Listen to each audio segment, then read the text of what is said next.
Kembali tentang kebijakan moneter, dan ini yang penting untuk kita bahas karena ini akan keluar di ujian pastinya, dan saya takut sekali kalian nggak paham ini. Kalau kita perhatikan bahwa kebijakan moneter itu sama dengan kebijakan fiskal ya, dia artinya untuk menyelesaikan masalah krisis ekonomi ya.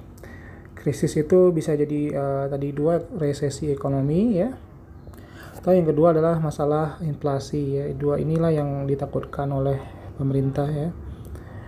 Resesi itu berarti saya ulangi lagi ya, resesi itu adalah dimana kondisi dimana kita lihat modelnya ya, modelnya seperti ini ya.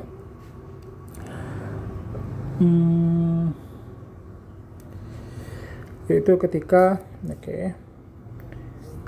nggak besar dikit, ketika seperti ini ya, ini adalah kondisi dimana resesi ya, dimana real ini adalah sumbu real GDP, sumbu X nya ini adalah price level ya.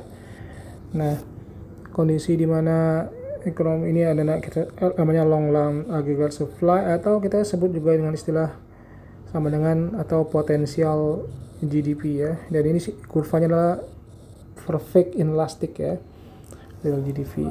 Saya sudah bahas sebelumnya bagaimana kenapa dia disebut dengan potensial GDP.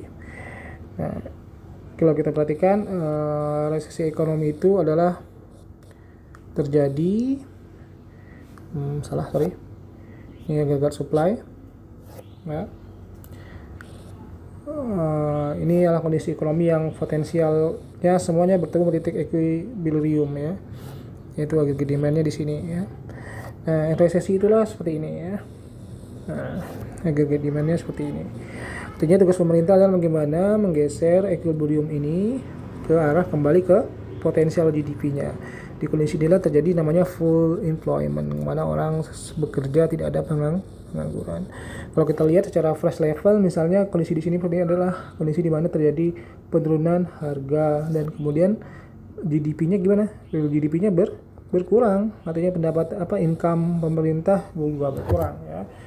GDP bisnis lagi lesu. Nah, ini seperti kasus corona hari ini ya. Oke, kita lanjut kembali. Nah, apa sih yang dilakukan pemerintah itu? Yang pertama adalah, nah kalau lihat gambar ini adalah ini ketika melawan resesi. Untuk melawan resesi, yang pertama kali dilakukan oleh pemerintah adalah melakukan lower cash rate ya, melakukan penurunan cash ratio, cash rate ya.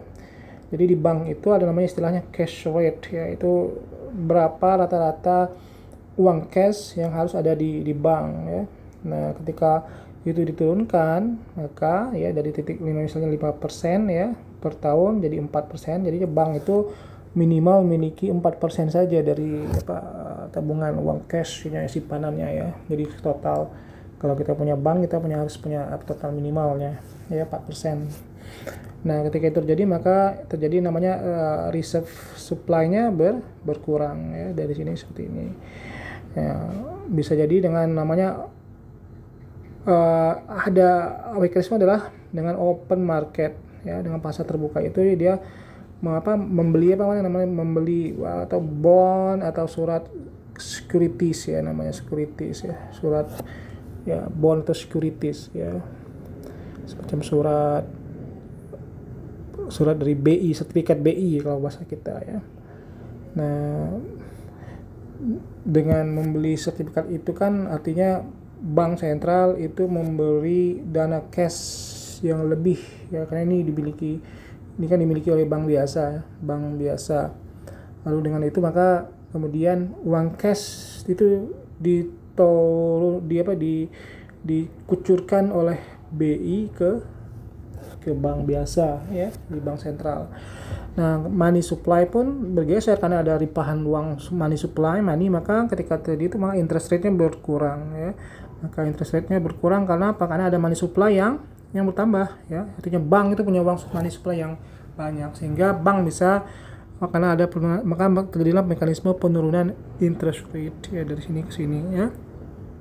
Ini demand pun berkurang ya. Money supply berkurang. Oke. seperti itu. Nah, kemudian ketika itu terjadi adalah apa? Ya, supply pada pasar pinjaman itu juga terjadi penurunan atau istilah pergeseran ke kanan, ya. Ya, loanable fan ya. Jadi ketika real interest rate-nya berkurang, ya. Real interest rate berkurang, lalu terjadi juga penambahan terhadap uang yang bisa dipinjam. Karena apa? Karena supply bertambah, ya, dan demand terhadap loanable fund pun bertambah kalau kita perhatikan, ya. Karena orang akan berpikir saatnya kita untuk melakukan investasi atau kita meminjam uang ke bank, ya, minjam uang ke bank. Yang tadinya misalnya tidak mampu berusaha, akhirnya ya udah saat ini kita bisa melakukan usaha, ya, membuka kembali bisnis kita.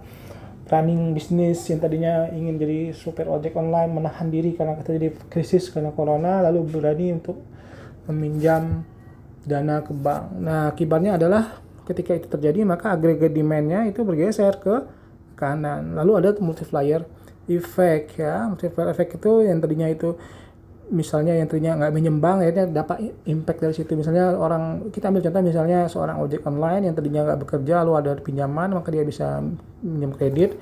Lalu yang kemudian terjadi adalah dia bisa membeli misalnya membeli beras yang tadinya 0 jadi 5 kilo, dan ini menghidupkan toko kelontong, toko gorengan, dan macam-macam yang punya impact selanjutnya. Disebut istilah multiplier effect, dan akhirnya kembali ke agregat demand-nya. Artinya di GDP-nya real GDP bertemu kembali dengan potensial GDP. Nah, inilah ketika ekonomi bergeser dari sini ke sinilah cara pemerintah melalui kebijakan moneter untuk mencegah krisis ekonomi. Oke, itu mungkin bagaimana dengan kebijakan untuk melalui inflasi? Kebalikannya saja, ya, kebalikannya. Jadi saya nggak bisa jelasin karena itu adalah kebijakan yang kebalikannya. Oke, terima kasih atas masukannya. Kita ketemu lagi di video-video berikutnya. Thank you.